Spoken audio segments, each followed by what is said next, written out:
Julian Zelizer. The political impact of the first charges in Mueller investigation will be just as important as the legal issues at play depending on how Trump's team handles the fallout. This presidency could go the way of Nixon or Reagan regardless of who is charged and what the charges are. It is clear that the news constitutes a major political blow to President Donald Trump.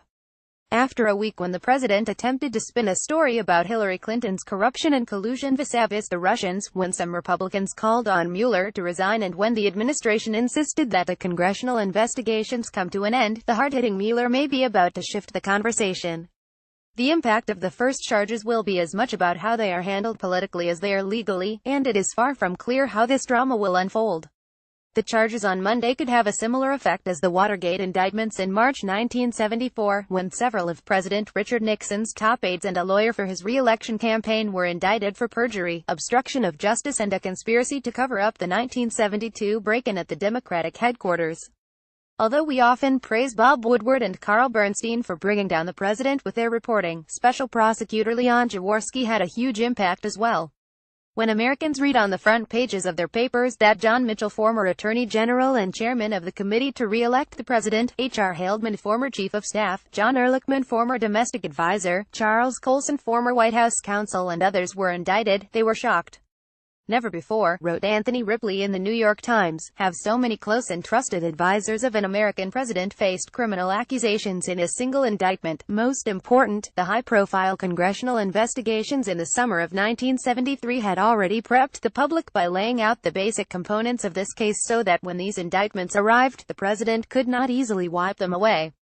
In June, the press added to the political damage by reporting that the grand jury had named President Nixon as a co-conspirator. The indictments came at a critical moment when Nixon's support had weakened significantly as a result of investigative reporting and the revelations from the Watergate congressional hearings. His public approval was falling fast, including within his base, which had held firm through much of the scandal. The indictments also exposed the potential criminality of Nixon's closest advisors and accelerated the erosion of support for the president on Capitol Hill. More Republicans would start to come out in opposition to Nixon in these final months leading up to his resignation in August 1974, but the Mueller charges could have a much weaker political bite as well. In March 1988, with independent prosecutor Lawrence Walsh heading the investigation, two top officials from Ronald Reagan's administration, former National Security Staffer L.T. Oliver North and former National Security Advisor John Poindexter, as well as retired Air Force Gen. Richard Secord and Iranian businessman Albert Hakim, were indicted for their role in illegally sending money from the sale of weapons to Iran to the Nicaragua-Contras despite a congressional ban on doing so. The indictment, wrote Philip Shannon, was the most sweeping criminal action against former White House officials since the Watergate scandals. Unlike with Nixon, both Ronald Reagan and his vice president, George H.W. Bush, survived politically. Reagan was already in a better place by the fall of 1988. In the final throes of his lame duck period, there was not much congressional interest in bringing Reagan down. And he had made a historic breakthrough with Soviet Premier Mikhail Gorbachev by reaching agreement on the Intermediate Range Nuclear Forces Treaty INF, which greatly reduced the number of ballistic and cruise missiles and boosted his standing with the American people. Furthermore, most Republicans stuck to the game plan of House Minority Whip Dick Cheney, who had authored the minority report for the congressional investigation, by standing behind the decisions that the administration had made and insisting that it was the Democrats, who refused to provide support to the anti-communist forces, who were the real villains in the story. The person who could have experienced the worst blowback from the indictments was Vice President George H.W. Bush, who was running to succeed Reagan. The Iran-Contra scandal loomed like a dark cloud over his campaign.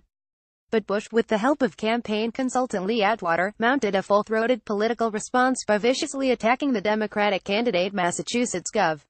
Michael Dukakis, accusing him of being soft on crime and weak on defense, and ensuring that the re-emergence of Iran-Contra would not kill his chances of winning the presidency.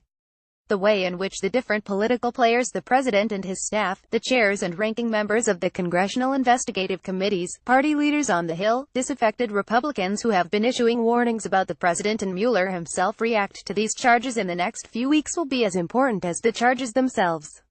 Will President Trump, as he has done in the past, overreact by tweeting himself into more trouble or triggering a constitutional crisis by trying to have Mueller fired? Will supportive Republicans be able to persuade the public that the indictments do not directly implicate the president in any wrongdoing? Will people who may be indicted provide Mueller with even more damaging information? But the most important question will be whether Democrats and Republicans who are not blindly loyal to the president can do what Nixon-era investigators accomplished.